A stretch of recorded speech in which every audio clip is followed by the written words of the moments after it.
días.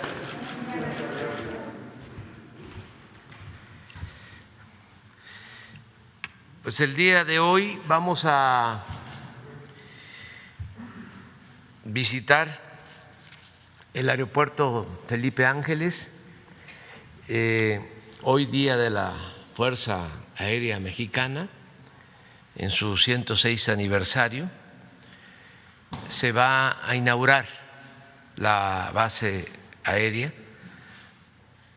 Esto es una hazaña de la construcción, de la ingeniería que ha estado a cargo de la Secretaría de la Defensa, de los ingenieros militares, el que en tan poco tiempo se tenga ya terminada la base aérea del aeropuerto Felipe Ángeles. Hoy vamos a llevar a cabo esta inauguración. Vamos a regresar posteriormente la semana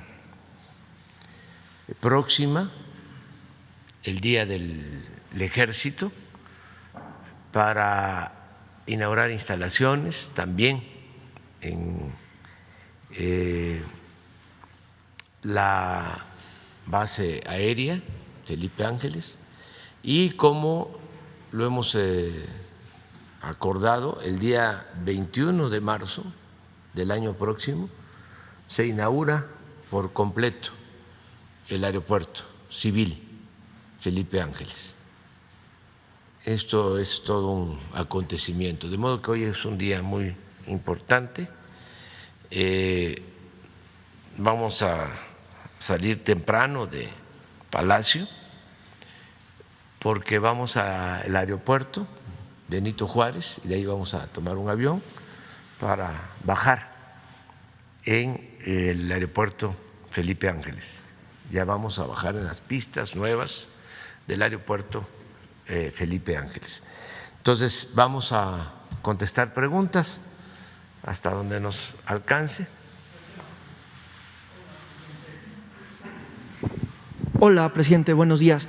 Oiga, preguntando sobre el tema de lo que ocurrirá ya en unas horas más en la base aérea Santa Lucía, usted está de nueva cuenta confirmando que ya el siguiente año habrá literalmente el aeropuerto Felipe Ángeles. ¿Qué va a pasar con todas estas avenidas que tienen que comunicar hacia esta base Santa Lucía? ¿Cómo va avanzando un poco esa parte? El siguiente año vamos a tener algunas avenidas nuevas, algunos periféricos o vías rápidas para poder llegar a este aeropuerto, ¿o qué es lo que ocurrirá? Sí, se ha estado trabajando en paralelo en vías de llegada al nuevo aeropuerto. Se están trabajando alrededor de 10 frentes distintos.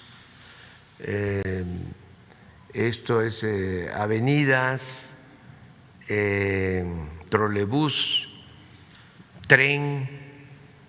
Vamos a poder llegar al aeropuerto Felipe Ángeles desde el centro de la ciudad, porque se va a ampliar el tren de Lecherías hasta la base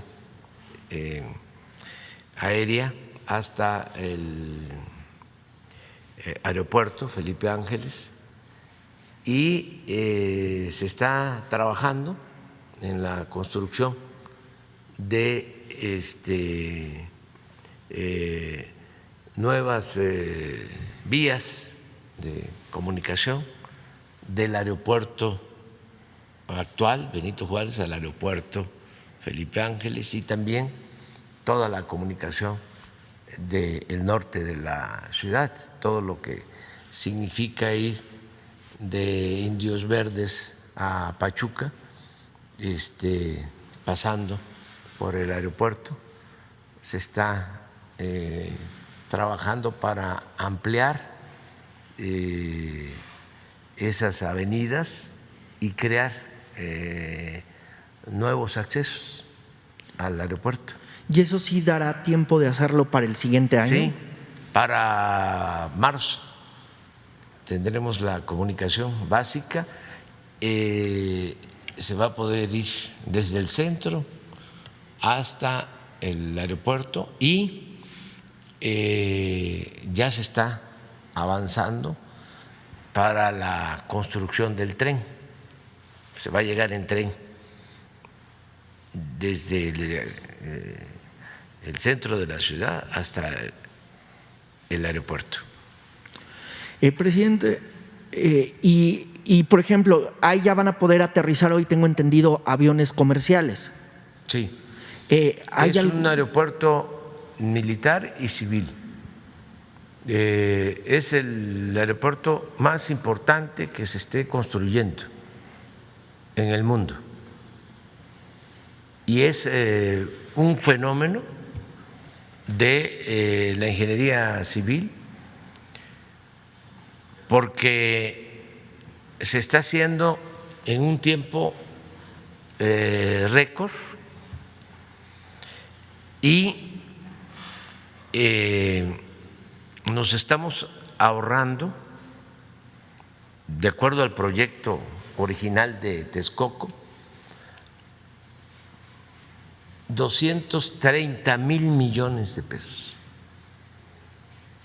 Fue una gran decisión la que tomamos, una sabia decisión.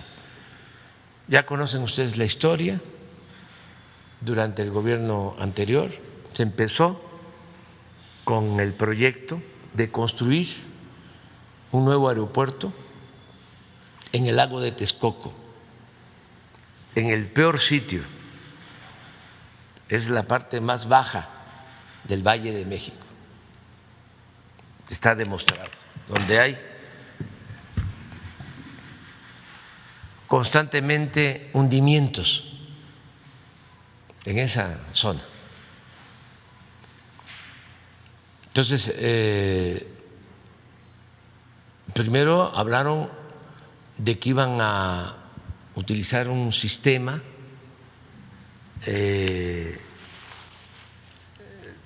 muy especial para poner una membrana, ¿sí?, que resolviera el problema de los hundimientos. Eso no fue posible.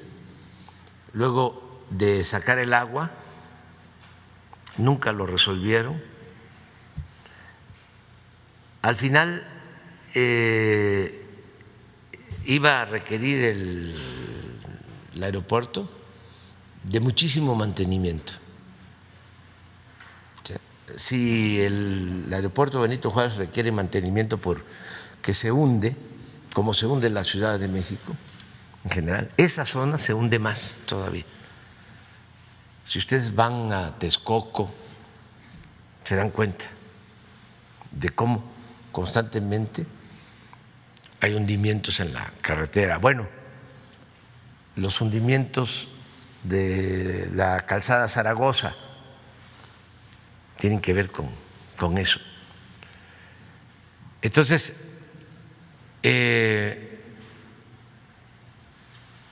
se inicia la construcción, habían muchos intereses, se calcula de que iba a costar 300,000 millones el nuevo aeropuerto. Estamos hablando de un presupuesto estimado, porque si nos vamos a lo real, ese aeropuerto pudo costar el doble o el triple. ¿Y por qué lo digo? Porque cuando proyectaron el tren Toluca, Ciudad de México, se estimó que iba a costar 30,000 millones y ya se han invertido alrededor de 70,000 y no se termina. Y vamos a requerir cuando menos unos 15,000 millones más para terminarlo. o sea, 3 veces más de lo estimado. ¿Por qué el empecinamiento en hacer ahí el aeropuerto? Porque estaban pensando en los negocios inmobiliarios, en quedarse con las 600 hectáreas del actual aeropuerto. Era un gran atraco. Querían hacer en el actual aeropuerto, en las 600 hectáreas, una especie de Santa Fe. Por eso proyectaron incluso las pistas para que se tuviera que cerrar el actual aeropuerto y también Santa Lucía. 2 aeropuertos se iban a cerrar porque hablaban de interferencia aérea, interferencia en el espacio aéreo. Entonces, desde la campaña dijimos que ese proyecto no era conveniente y que además olía mal.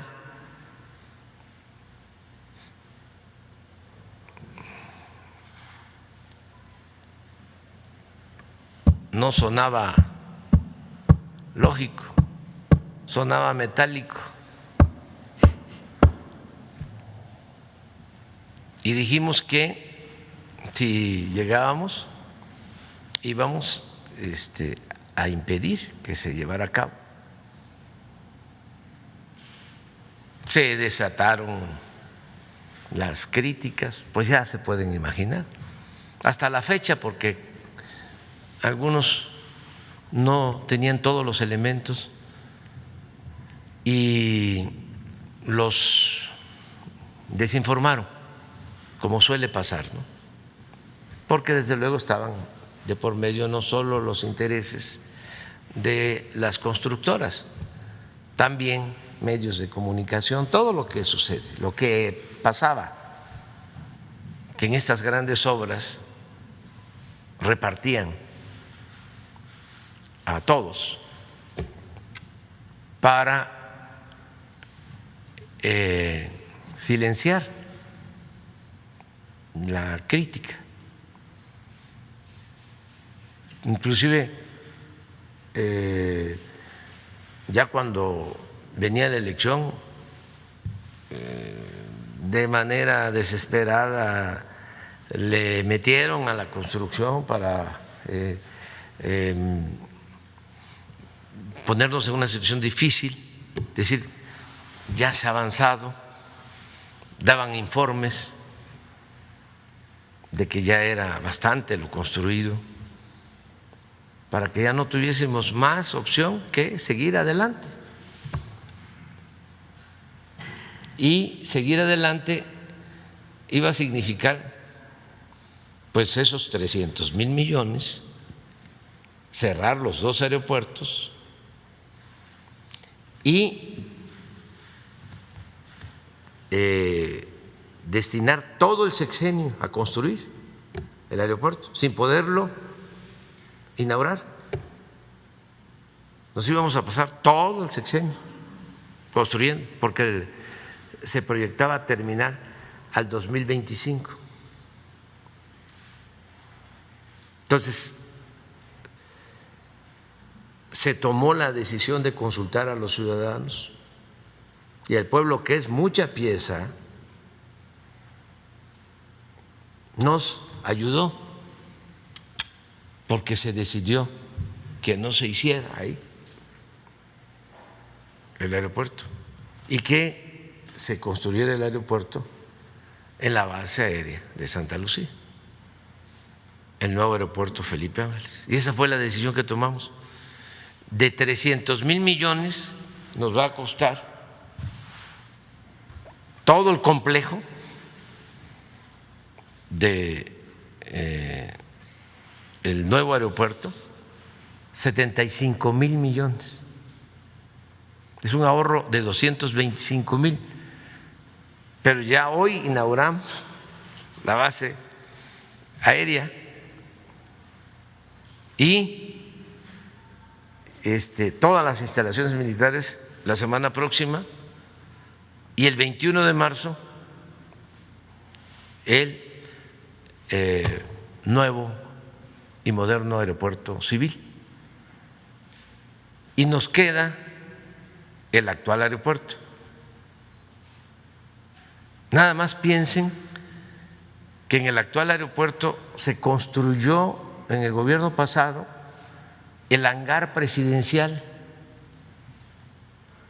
para guardar el avión que compraron. ¿Saben cuánto costó construir el hangar presidencial? 1,000 millones de pesos. Y si se hubiese construido el aeropuerto en el lago de Texcoco, toda esa inversión se iba a perder. Pero no solo es inversión, la ampliación que se hizo durante el gobierno de Vicente Fox, la terminal La 2, que lleva 15 años, también todas esas instalaciones se iban a perder.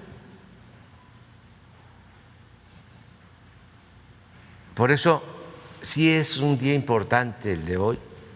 Son de estas decisiones que hemos tomado, afortunadas, en beneficio del pueblo. Desde luego a los mercaderes, a los corruptos, a sus achichincles, pues no les parece, no les gusta, pero ofrecemos disculpa si se causan molestias con el combate a la corrupción. Ya he dicho de la importancia que tiene el acabar con esa corrupción, porque eso fue lo que nos hundió por completo, el saqueo desmedido, sobre todo en el periodo neoliberal, en estos últimos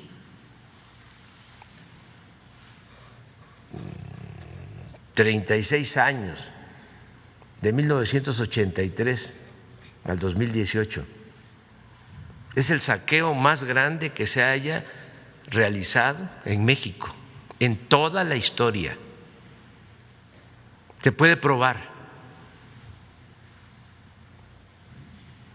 Ni durante los 3 siglos de dominación colonial se saqueó tanto a México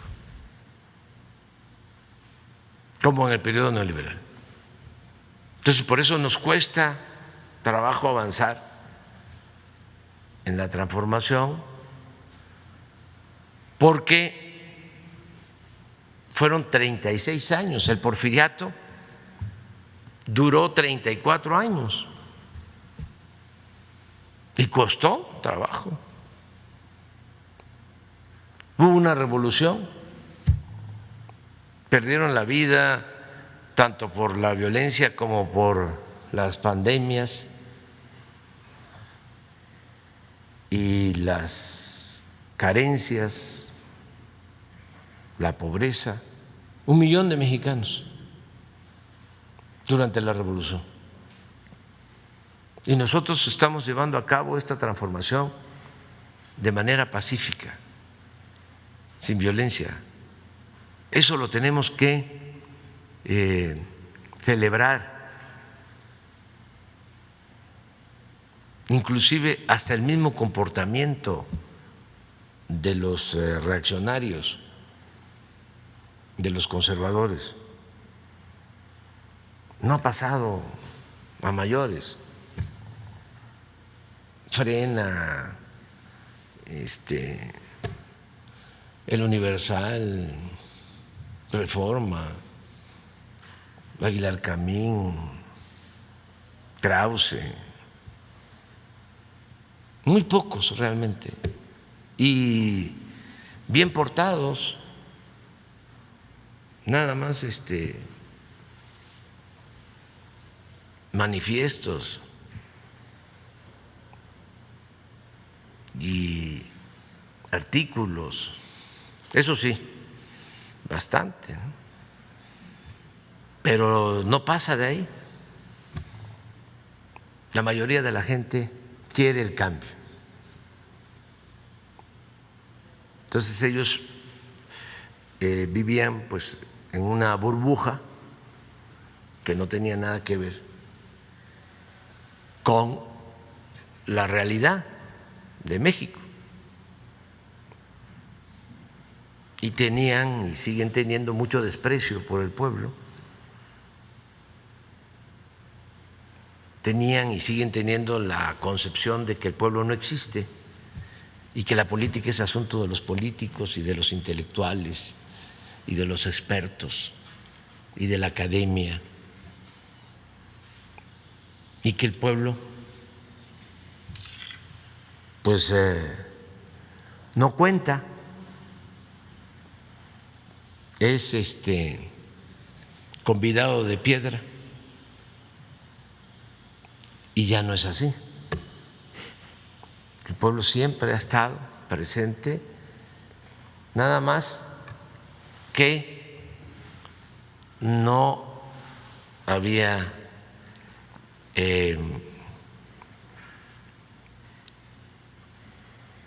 sido escuchado, no era el protagonista principal, y ahora es el pueblo el que manda en México, la mayoría. Entonces, por eso también salió de manera irracional, pero espontánea, toda esta reserva oculta de racismo, de clasismo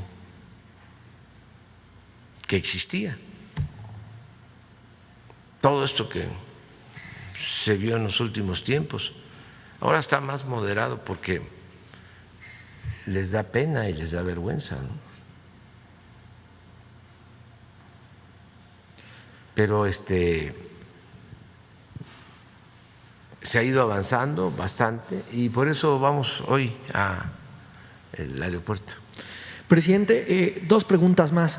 La segunda, durante este confinamiento que tuvo derivado del COVID-19, y la verdad es que esos tiempos a veces donde uno tiene pues un poco más para pensar lo que ocurre y para hacer pues ahí un análisis de uno mismo, yo le preguntaría a uno, ¿le quedó alguna secuela del COVID-19 ahora que ya está en su vida diaria? Y también preguntarle si en ese confinamiento voluntario que tuvo, ¿le cambió en parte la visión de lo que ha representado la epidemia de COVID-19 en México y en todo el mundo?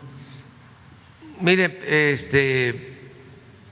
yo creo que me sirvió para reafirmar mis convicciones, reafirmar mis creencias, mi manera de pensar. Aunque los adversarios, ayer estaba yo leyendo a un legislador de los opositores del partido o de uno de los partidos conservadores, diciendo que estaba yo mal en mis facultades mentales, que no estaba yo cuerdo, que estaba yo enfermo. Pues no, gozo de cabal salud. Pero yo creo que para ellos sí es algo extraño el que se piense en favor del pueblo, de que se tenga sentimientos de amor al pueblo. Más cuando ellos tienen como verdadera doctrina la hipocresía, un doble discurso, una doble moral. Entonces, sí les extraña cómo es que van a ser primero los pobres, cómo es que no le importa el dinero o lo material, cómo es que no viaja en el avión presidencial que nosotros compramos para exaltar la figura del Tlatoani mayor.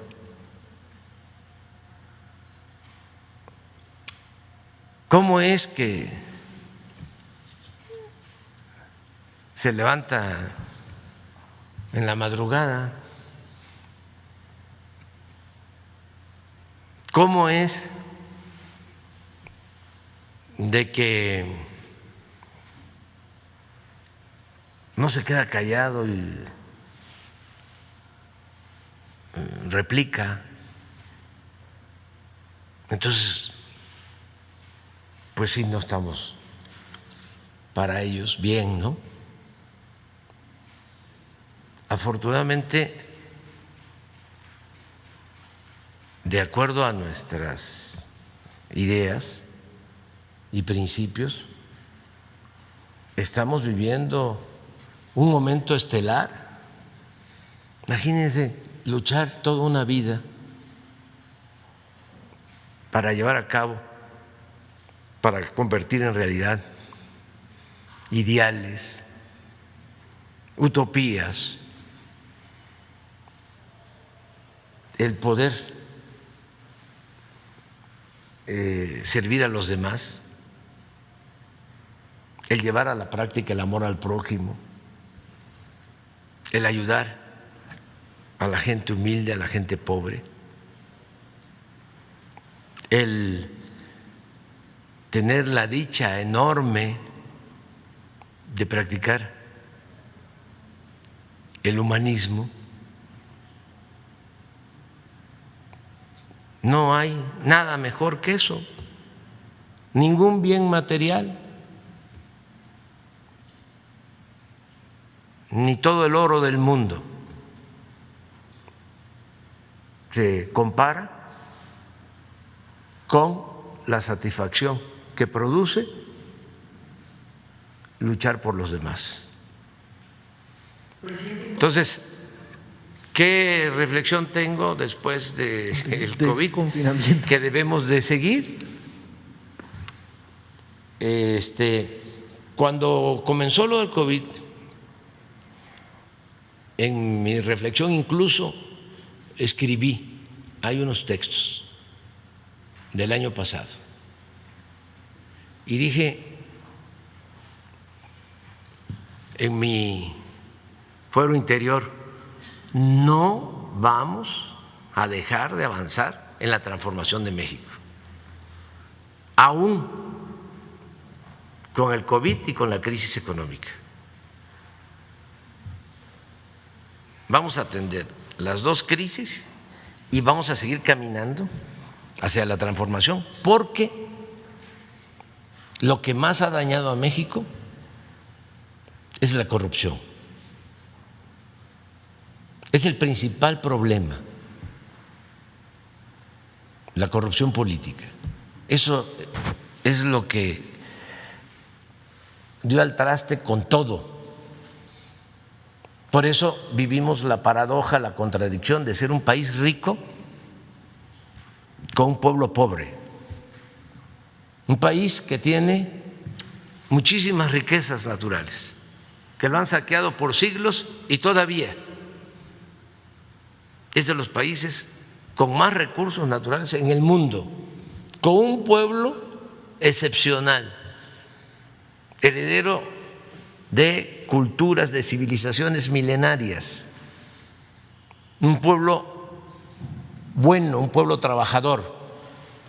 Ahí está el ejemplo de los migrantes mexicanos, porque también estos tecnócratas conservadores querían hacernos creer de que si no se avanzaba en México era porque nuestro pueblo era flojo, indolente, falso. Y repito, este es el ejemplo.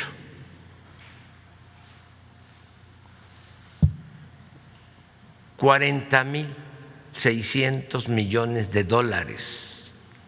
envían nuestros paisanos a sus familiares. Si el pueblo de México fuese un pueblo flojo, un pueblo indolente, no saldría adelante en ninguna parte.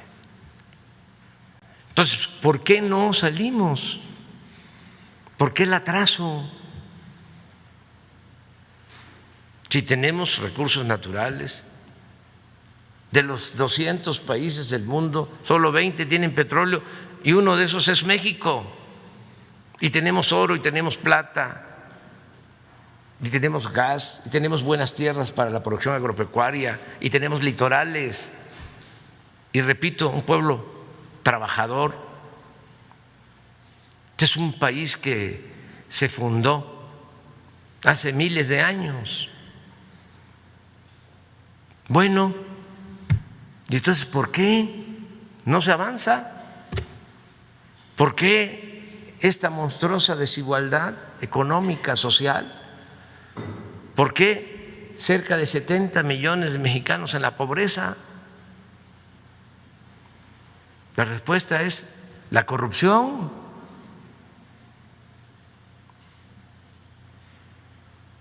Entonces, no tengo duda de que si seguimos combatiendo la corrupción, si desterramos la corrupción del país, se va a lograr el renacimiento de México. Y ya está en proceso esa transformación. Entonces, ¿qué pensaba cuando tenía el COVID y ahora en los tiempos del post-COVID? De que hay que cortar de tajo con la corrupción. Les guste o no les guste, lo quieran o no lo quieran, la corrupción se va para afuera. Punto y post-COVID. Con la pandemia, con todo lo que implica. Presidente, por último, nada más, ¿cómo vio esta iniciativa del senador Ricardo Monreal, que ya inclusive la pospuso por 15 días, sobre la regulación de las redes sociales? Pues es una facultad que tienen los legisladores. Ellos pueden presentar iniciativas de ley. Esa es su función.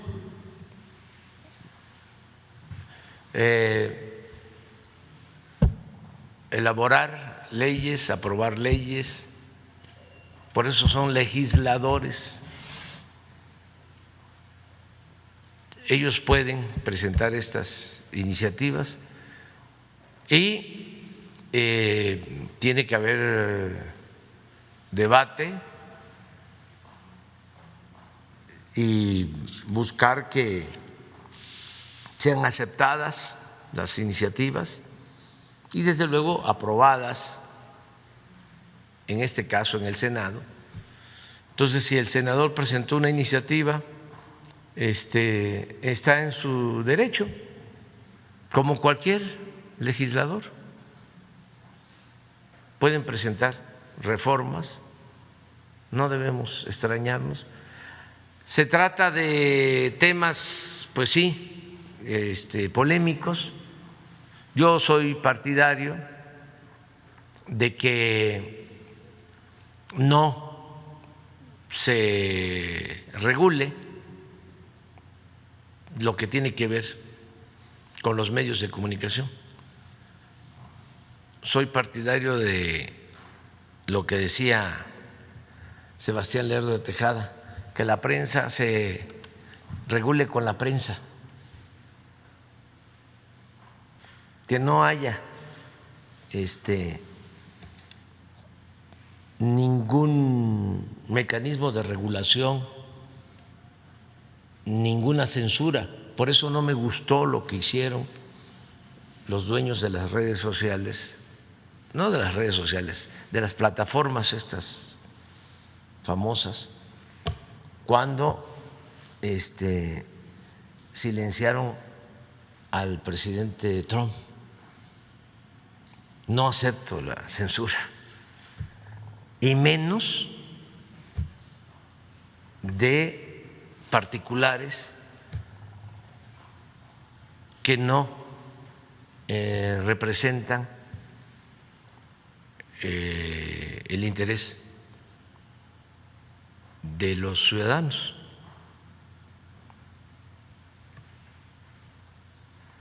Que no son gobiernos legal y legítimamente constituidos. Eso no puede ser. O sea, ¿cómo se erigen en los grandes censores, jueces? Es como si nosotros censuráramos, ¿no?, a los articulistas, a los conductores de radio, de televisión, lo que le hicieron a Gutiérrez Vivó, lo que le hicieron en su momento a Carmen Aristegui. Todo esto, pues, que se aplica o se aplicaba anteriormente, no debe de haber censura. Prohibido prohibir. Lo único es que se garantice la libertad. Eso sí es importante, porque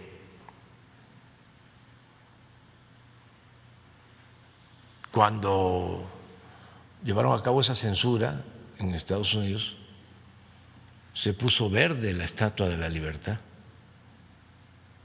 que le regalaron los franceses al pueblo de Nueva York. Estaba verde de coraje. Sí, lo convirtieron en un símbolo vacío. Entonces, cero censura. Que en las redes hay ataques, que hay bots, sí, pero todos tienen derecho de expresarse, de manifestarse. Y el que no argumenta, el que insulta, no es visto, no lo siguen. El que argumenta, el que esgrime razones, el que tiene fundamentos, elabora buenas explicaciones, ese lo siguen en las redes, el que se dedica nada más a insultar, o el que dice que para qué la vacuna rusa si esa solo se debe aplicar a los rusos. Pues hasta se burlan, ¿no? O el que dice ten cuidado, no te vayas a vacunar con Sputnik o con la CanSino porque te van a poner un chip y te van a volver comunista.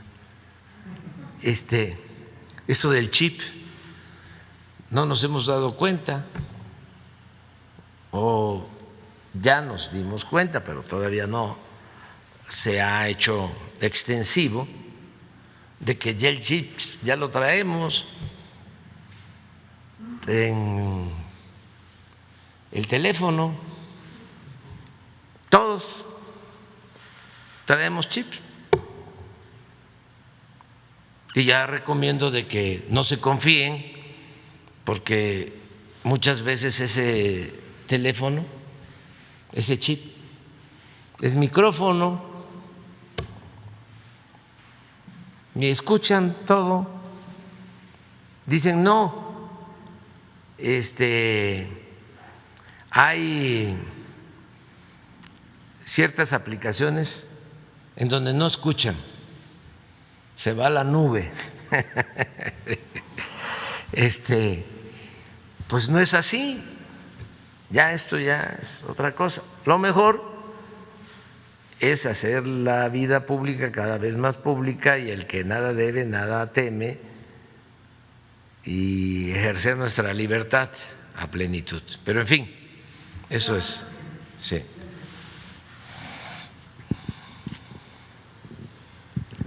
Buenos días, presidente. Shaila Rosagel, corresponsal de Grupo Gili, El Imparcial de Sonora, La Crónica de Mexicali y Frontera de Tijuana. Pues en primer lugar, mucho gusto de verlo recuperado, presidente.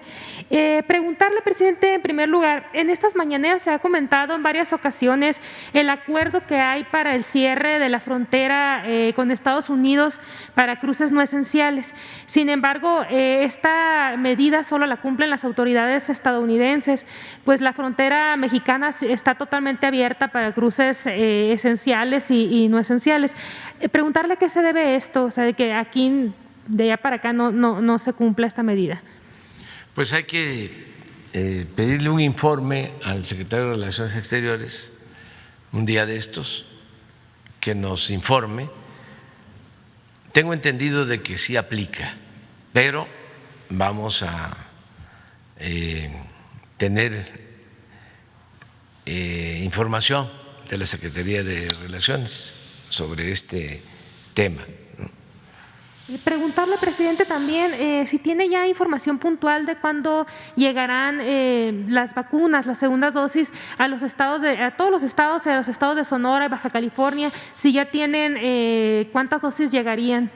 Bueno, voy a dar una buena noticia, que ojalá y se convierta en realidad, porque depende siempre, ¿no?, de una serie de circunstancias, y hay imprevistos. Pero hoy en la madrugada nos informó nuestro embajador en la India de que ya ha sido autorizado un envío de vacunas a México desde la India, que podrían llegar en la madrugada del domingo, cerca de 1 millón de dosis. Esto es muy buena noticia. Es la vacuna AstraZeneca que va a llegar. Es un primer envío. se calcula que llegue de 2 a 3 de la mañana del domingo. Entonces, de inmediato se va a proceder a su aplicación. Y también informar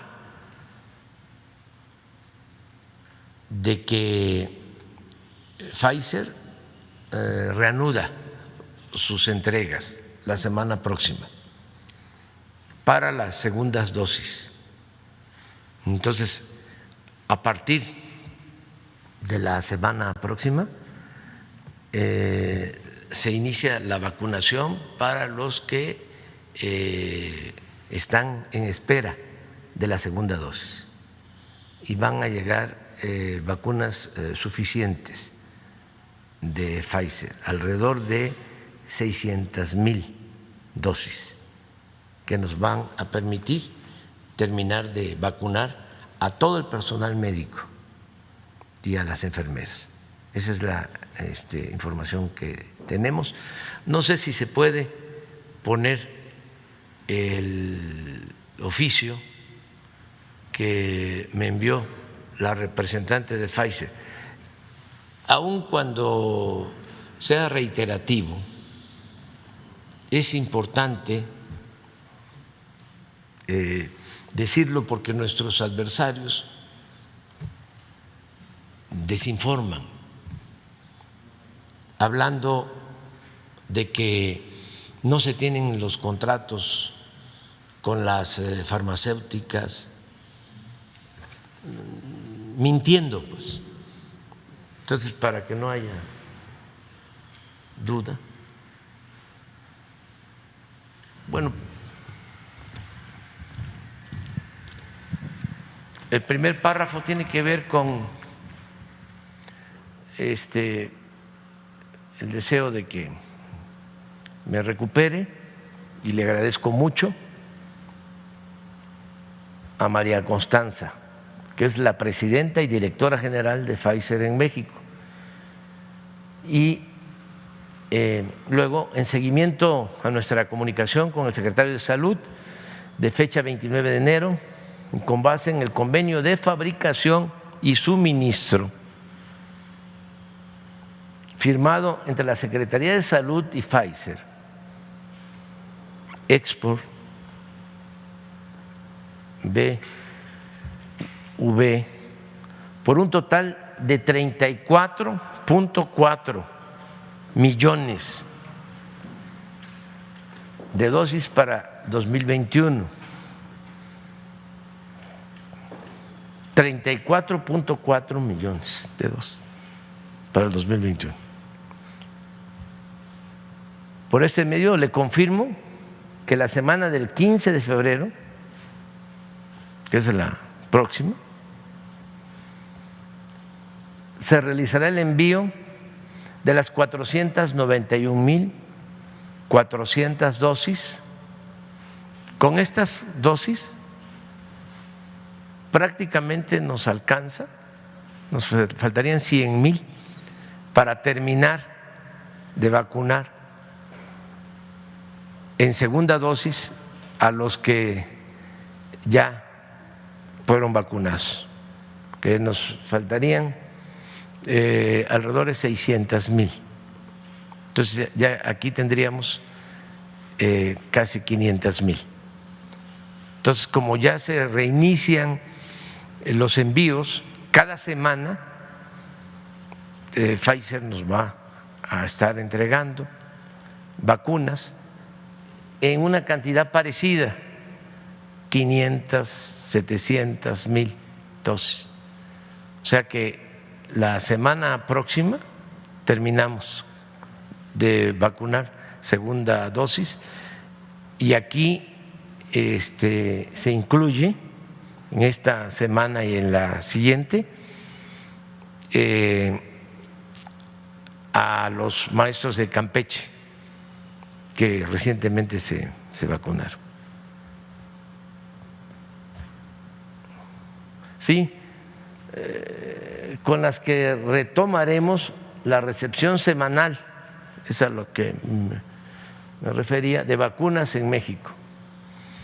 Nuevamente agradecemos su comprensión ante esta eventualidad. Acuérdense ustedes que Pfizer dejó de entregar, de conformidad con los acuerdos establecidos, las dosis que se habían pactado originalmente, porque está trabajando en la ampliación de una nueva planta para tener mayor producción. Entonces, esto implicó que en 3 semanas no recibiéramos lo que establecía el contrato que de 34 millones, un contrato que se firmó, si mal no recuerdo, desde octubre. Todo esto lo digo también porque académicos con nivel de doctorado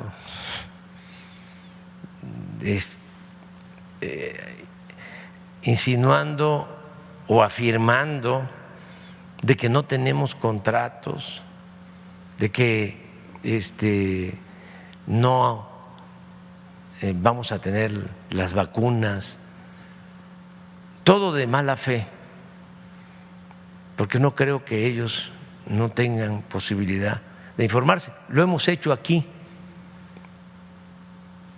nada más que les entra por un oído y les sale por el otro.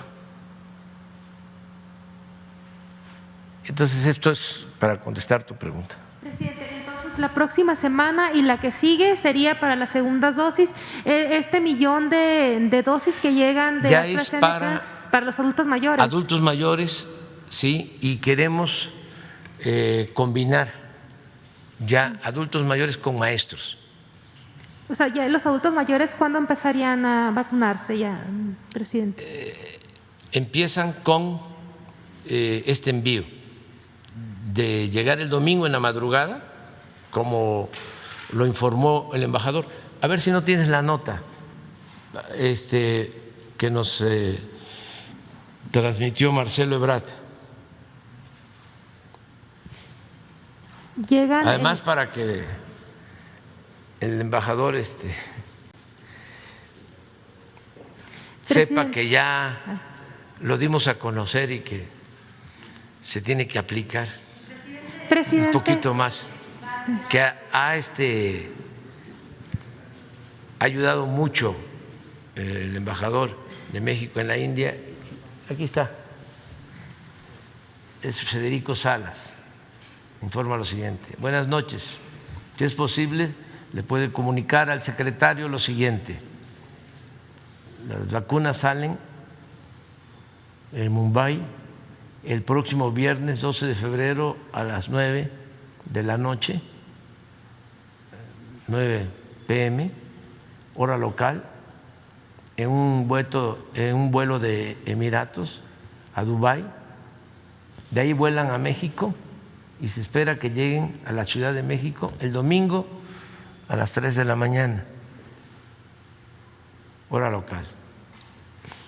Estos han sido los arreglos que ha hecho el Instituto Serum con la Cancillería India para el envío de las vacunas, tomando en consideración el tiempo que necesitan para preparar todo lo necesario para el envío.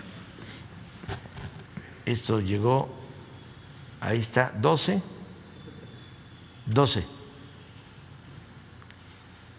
Presidente, o sea, a medianoche. Entonces, llegan estas vacunas y ya la próxima semana empieza la vacunación. De inmediato empieza la vacunación a adultos mayores. Esta es AstraZeneca, esta vacuna.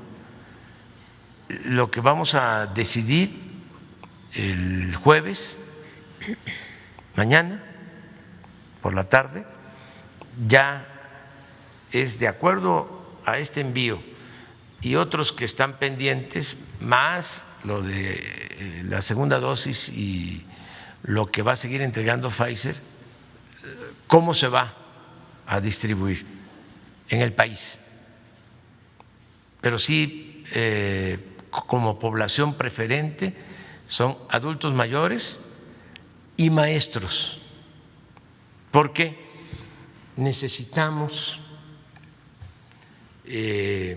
proteger a los maestros y regresar a clases presenciales.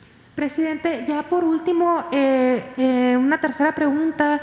En el tiempo que en las semanas pasadas pues ocurrió un hecho lamentable en Chiapas con una joven médico, Mariana Sánchez Dávalos, que fue asesinada. Se trata de un feminicidio. Entonces, preguntarle, bueno, esa señorita realizaba su servicio social en una comunidad de Chiapas y hizo denuncias de una agresión sexual, y también pidió cambio, y está usted enterado, me imagino, de este caso. ¿Qué opina sobre este caso, presidente? Pues muy lamentable, y mi pésame sentido a sus familiares. Es algo muy triste, y ya se está actuando, ya han habido destituciones, ya se tiene identificado a presuntos responsables, están abiertas las investigaciones y no hay impunidad para nadie, ni en este caso ni en ningún otro. Son hechos muy lamentables. La diferencia entre antes y ahora es que antes a lo mejor había impunidad y no se castigaba a los responsables, aún sabiéndose, porque había influyentismo, porque había protección. Eso ya no hay en México. El que comete una fechoría, el que comete un delito, es castigado, sea quien sea. Es el mismo caso lamentable de los migrantes que fueron incinerados, asesinados e incinerados en la frontera, en Tamaulipas. Ya están detenidos policías que participaron en estos hechos. Entonces, no se permite en México impunidad para nadie. Entonces, eso debe de quedar muy claro. Quisiéramos que esto no pasara. Desgraciadamente, hay esta descomposición social que también es heredada y que tiene que ver con los saldos, con el fruto podrido de la política neoliberal, de la pérdida de valores, del individualismo, del egoísmo, de la falta de amor al prójimo. Toda esta descomposición que se dio, porque la política neoliberal no solo fue corrupción, saqueo, pobreza, fue también pérdida de valores, fue una degradación, un proceso de degradación progresivo, una decadencia. Y para enfrentar una decadencia no hay más que una transformación a fondo. Entonces, sí estamos atendiendo este lamentable hecho y se les va a estar informando constantemente. Muy bien, me tengo que ir porque si no, no salimos a... ¿Ya? No me va a dar tiempo ni... bueno, ya vamos a desayunar, creo, pero me tengo que tomar mi café porque mañana, ¿les parece? Mañana no hay exposición, puras preguntas y respuestas.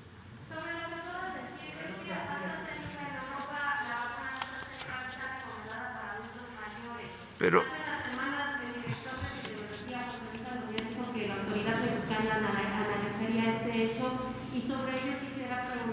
¿por qué no sí, es sobre la eficacia de la vacuna de AstraZeneca? ¿Por qué no en la tarde, sí, nos responden los especialistas? ¿Sí? ¿Te parece? Bueno, muy bien. Y mañana nos vemos. Mañana nos vemos.